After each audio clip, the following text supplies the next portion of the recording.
ನಮಸ್ತೆ ಎಲ್ರಿಗೂ, ಹೇಗಿದ್ದೀರಾ? ವೆಲ್ಕಮ್ ಟು ಇನ್ಫೋ ವಿತ್ ಸುಮದ ಮತ್ತೊಂದು ವಿಡಿಯೋಗೆ ಸ್ವಾಗತ.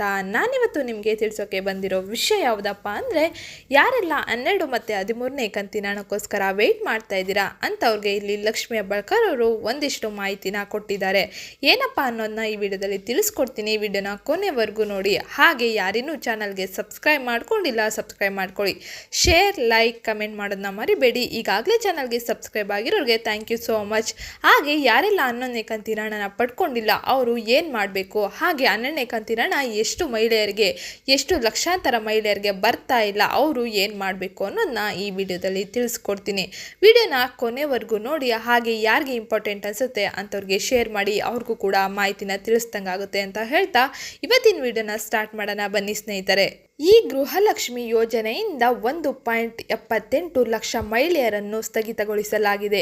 ಏಕೆಂದರೆ ಈ ಮಹಿಳೆಯರು ಆದಾಯ ಮತ್ತು ತೆರಿಗೆಯನ್ನು ಕಟ್ತಾ ಇದ್ದಾರೆ ಮತ್ತು ಇನ್ಕಮ್ ಟ್ಯಾಕ್ಸ್ ಫೈಲ್ ಮಾಡ್ತಾ ಇದ್ದಾರೆ ಎಂದು ಗುರುತಿಸಲಾಗಿದೆ. ಹಾಗಾದರೆ ನಿಮ್ಮ ಪಟ್ಟಿಯಲ್ಲಿ ನೀವು ಕೂಡ ಈ ಪಟ್ಟಿಯಲ್ಲಿ ಸೇರಿಕೊಂಡಿದ್ರೆ ನೀವು ಏನು ಮಾಡಿದ್ರೆ ಹಣ ಬರುತ್ತೆ, ಹಾಗೆ ನಿಮಗೂ ಎಷ್ಟು ತಿಂಗಳ ಹಣ ಸದ್ಯದಲ್ಲಿ ಬರೋದಿಲ್ಲ ಅನ್ನೋದನ್ನ ಇಲ್ಲಿ ತಿಳಿಸ್ಕೊಡ್ತೀನಿ. ಗೃಹಲಕ್ಷ್ಮಿ ಯೋಜನೆಯನ್ನು ಜಾರಿಗೆ ತಂದಾಗಲಿಂದ ಸರ್ಕಾರದವರು ತಿಳಿಸ್ಕೊಡ್ತಾನೆ ಇದ್ದಾರೆ. ಯಾರೆಲ್ಲ ಇನ್ಕಮ್ ಟ್ಯಾಕ್ಸ್ ಫೈಲ್ ಮಾಡ್ತಾ ಇದ್ದೀರಾ, ಟ್ಯಾಕ್ಸ್ ಪೇ ಮಾಡ್ತಾ ಇದ್ದೀರಾ ಅಂಥವ್ರಿಗೆ ನಾವು ಗೃಹಲಕ್ಷ್ಮಿ ಹಣನ ನೀಡೋದಿಲ್ಲ ಅಂತ. ಆದರೂ ಕೂಡ APL ರೇಷನ್ ಕಾರ್ಡ್ದಾರರು ಮತ್ತು ಒಂದಿಷ್ಟು ತೆರಿಗೆ ಪಾವತಿ ಮಾಡ್ತಾ ಇರೋರೆಲ್ಲರೂ ಕೂಡ ಇಲ್ಲಿ ಗೃಹಲಕ್ಷ್ಮಿಗೆ ಅರ್ಜಿನ ಹಾಕಿದ್ರು. ಅದರಿಂದಾಗಿ ಮತ್ತೆ ವೆರಿಫಿಕೇಷನ್ ಮಾಡ್ತಾನೆ ಇದ್ದಾರೆ. ಹಾಗೆ ಯಾರೆಲ್ಲ ಅನರ್ಹರು ಅಂಥವ್ರದ್ದು ಫೈಲ್ನ ಡಿಲೀಟ್ ಮಾಡ್ತಾ ಇದ್ದಾರೆ.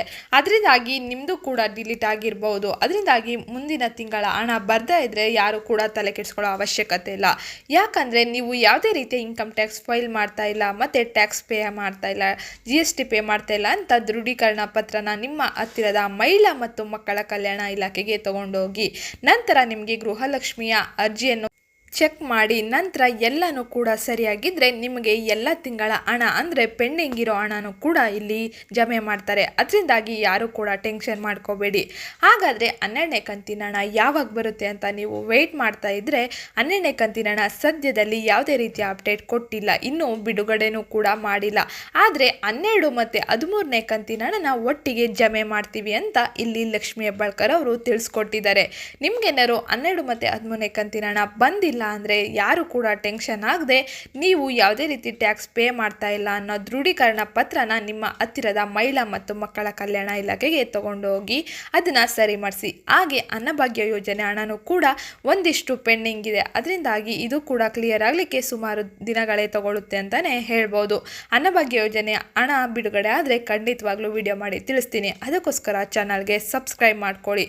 ಹಾಗೆ ಗೃಹಲಕ್ಷ್ಮಿ ಹಣ ಏನೇ ಅಪ್ಡೇಟ್ ಬಂದರೂ ಕೂಡ ಈ ವಿಡಿಯೋದಲ್ಲಿ ಇನ್ನು ಮುಂದಿನ ವಿಡಿಯೋಗಳಲ್ಲಿ ತಿಳಿಸ್ಕೊಡ್ತೀನಿ. ಅದಕ್ಕೋಸ್ಕರ ಚಾನಲ್ಗೆ ಸಬ್ಸ್ಕ್ರೈಬ್ ಮಾಡ್ಕೊಳ್ಳಿ, ಸಪೋರ್ಟ್ ಮಾಡಿ.